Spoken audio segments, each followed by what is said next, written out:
evening, Sugahbee family. Thanks for popping in on today's reading.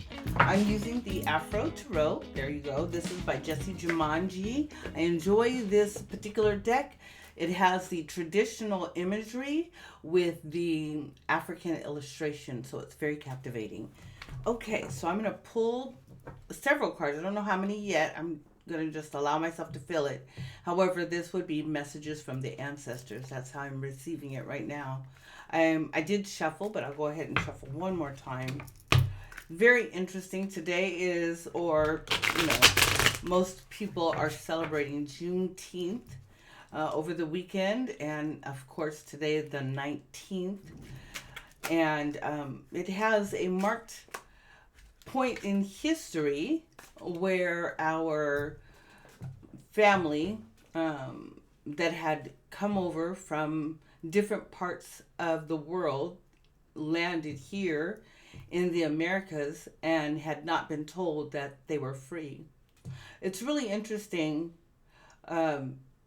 because it has the appearance that it was purposeful, that this group of people didn't get to know for almost 2 years that they would be free, or that they were free. We don't know all the circumstances, and I'm sure that there are historical records whether the information was received and kept from those members that were slaves in that particular area in Texas. However, we have to also look that we did not have the internet. There was no telephone. Everything was by postmaster, and that was facilitated by horse into all these different areas. So we don't know if they received the information right away. However, when these soldiers came in to the area in Texas and said that they were free, then they were let go free. And so the question is, were they only let go free because the soldiers came riding in and there was a threat now?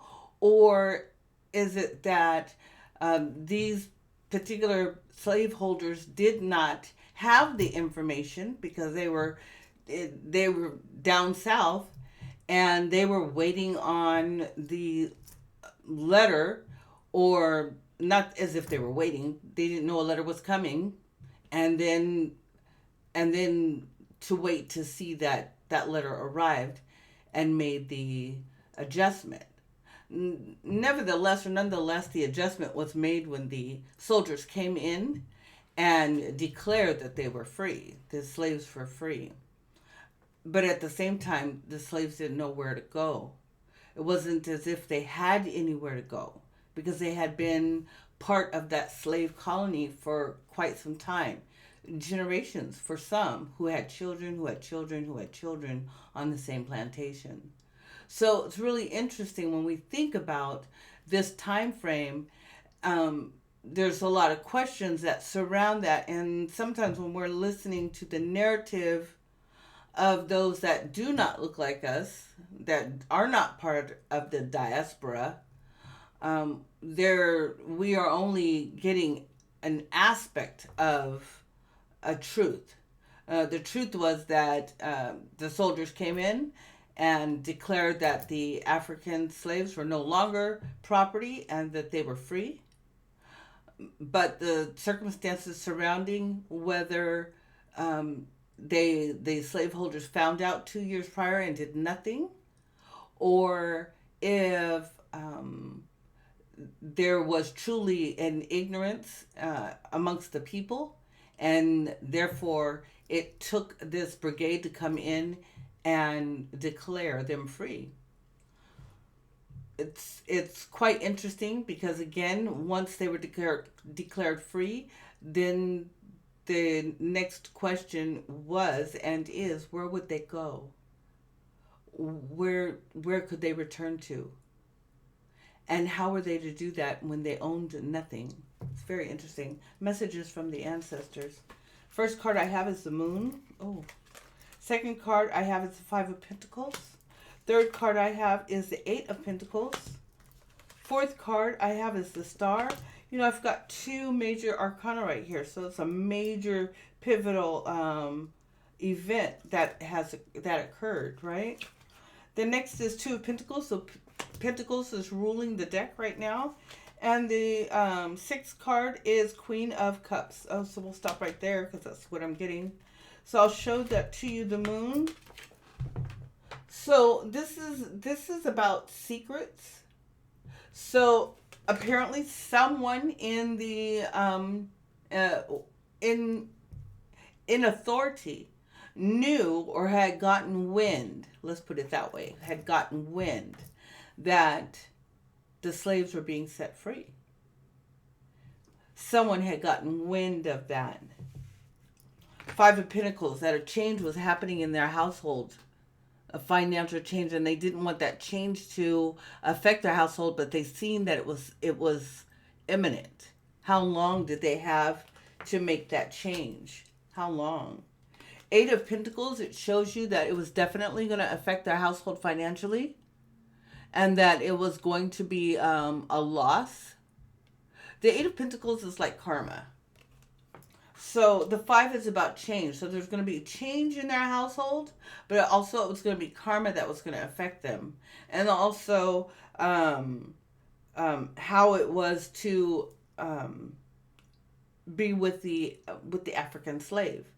Because they were sitting in a really bad position. They could be free, but there was nowhere to go. The next card is the Star. And this is really about a divine message from their God, their deities. These slave families, some from in the United States, who were American Indians, and those that had come from the motherland, Africa, they were far from worshiping their original divine spirit. They were far from doing that. And I say that because many of our Christian families actually are, in the southern parts, are African. We have the African Missionary Baptist Church. We have the Church in God in Christ. Many of those are, and AME, many of those churches are predominantly members of the African American culture or group.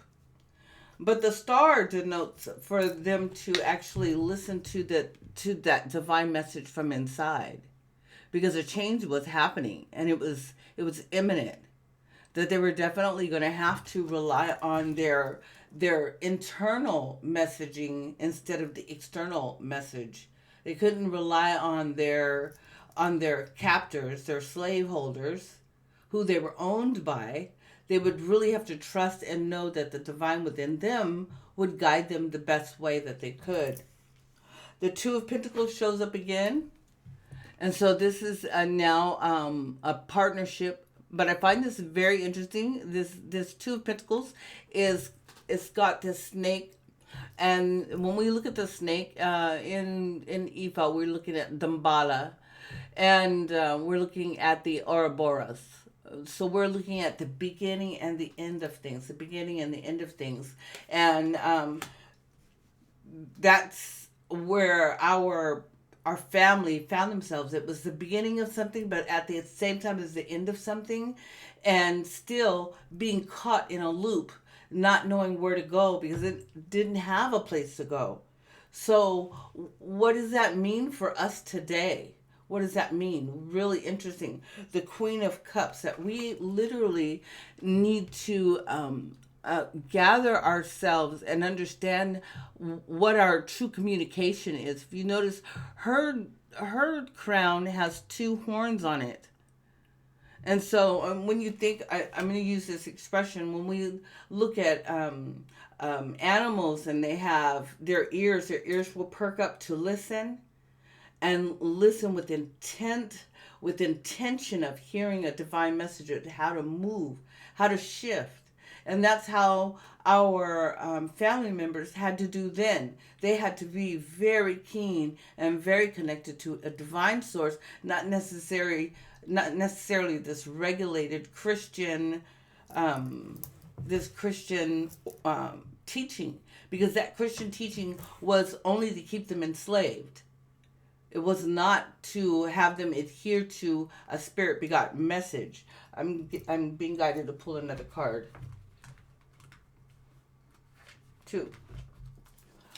Oh man, Pentacles is huge. Three of Pentacles. However, it shows it reverse. So they weren't to rely on their captor's support, but yet they did, which is the reason why we're in the predicament that we are now. However, some began to migrate up north and then found themselves in townships where they established their own financial stability, right? So we know that Black Wall Street came about, and that was because there were many that realized that we cannot rely on our captors. They only want us here to work for them, and these people kept us from knowing that we were free for this amount of time. And interestingly enough, some captors did not want their slaves to be set free, so they would create a waste. They would destroy themselves, and that would be the account where they were put into a pit, a large pit, where apparently these peaches grow. It's a very, very horrendous story, but they were not able to escape out of that pit, and eventually they died there, and in this large pit, still enslaved, but yet they were free, but enslaved, and they couldn't leave. And no one eats peaches from this particular area. No one eats the fruit of this area because the fertile ground is that of our ancestors. The next card I have is the Five of Cups, and that shows up reversed. Wow. It shows up reversed. So right now we gotta let go of this ideology of feeling that we have to cater to the communication of our captors. Our captors have never changed. Just as we are the children of the ancestors, our captors of our ancestors have children today who have not changed. They have been taught in a way. Their households are taught differently than our households. We are taught to spend, and we are taught to buy and purchase. We have been taught to be cattle. And those households of our captors, those children have been taught to capitalize on the diaspora. And that must change. We have to change that dynamic. I'm being guided to pull another card. The Nine of Wands. This card is a very selfish card, and rightfully so this time. This time is combative, and it's for our good. It's time to take back and fight for what we're supposed to have that was originally ours. Our heritage, our culture, our mind, our education, our tongue, our mothers, our land. That we regain that back. And some may say, okay, well, that's reparations. And I don't find that is reparation. Because reparation still denotes that you aren't rightfully in your place and that they have to give you a compensation. But many people were right here on this land. They were not brought from the other country. They were here already. So it would not be a reparation, but you would return. You would return what is rightfully that of the diaspora, that of the ancestors' children. You would return to them what has been taken from them. That's today's message. I'll be back again tomorrow. Ashe.